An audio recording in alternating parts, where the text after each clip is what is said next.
කතා කරනවා හොඳයි. ඔව්.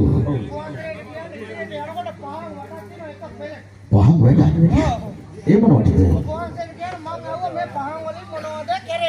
අනේ මාසෙන් පිට හරි ලස්සනට තියෙන්න තිනේද? ලස්සනට කියන්නේ එක පෙළට අපේ බැලුවේ. ඒක සෝවිල බලන්නකෝ. ඔබවහන්සේට කියන්නේ මම අව පහන් වල මොනවද කරන්නේ කියලා. ඊට කිව්වා නර ලෝකේ ඉන්න මිනිස්සුන්ගේ ආයුෂ තීරණය කරන්න මේ පහන් වල දැල්ලෙන්න. මොනවද සේනාධිපති?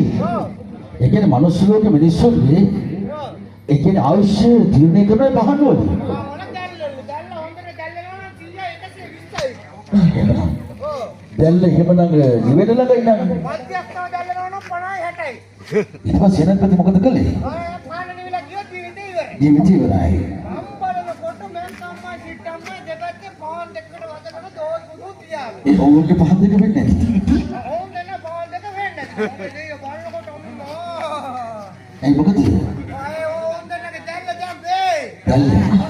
ඒ කියන්නේ හංසෙ උඩ තියෙනවා. 120 130යි. ප්‍රභාස්වරයි. මේ පාස්තරේ. උපාධිර කියන්නේ මැද්ද කායක පහනක් තියෙන. කොහොමද ඒක දැල්ල? ඒක දැල්ල දැම්බේ. මොනවා? ඊට පස්සේ ඩක්කර ගහගත්ත දන්න මම ඒක. ආදී ඒක සේනාධිපතිට දැල්ල වෙන්නේ දැන් නැති. මගේ දැල්ල ඒක. උපාධිර කියන්නේ මම දැන් දෝස් බුදුන් තියාගෙන වැඳගෙන ඉන්නවා. ඉන්නවා. මට හිතුණා නිකමට වාගේ හොරෙන් මගේ දැල්ල දිහා බලන්න. ඔව්. සේනාධිපති.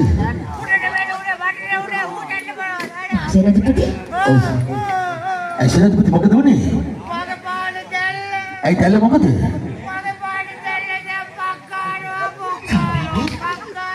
මොනවා සේනාධිපති? ඒක නිවෙන ළඟයි. ඊට පස්සේ ජැක්කමගේ සිටමගේ දැල්ල.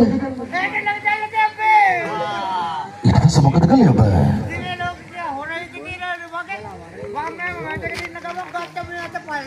අරගෙන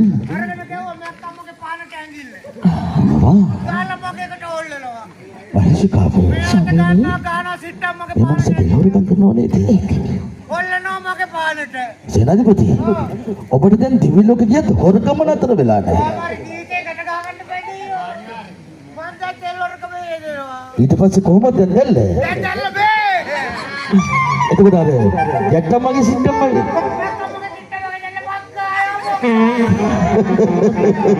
සේනාධිපතිගේ දැල්ල ප්‍රභාස්වරයි සතුටුයි. ගැහුව ජැක්කම්මා ගැහුව සිටම්මා එහෙම සේනාධිපති මහේෂිකාව සමීරි ඔබට මතකද කාංචන දිවි ලෝකෙ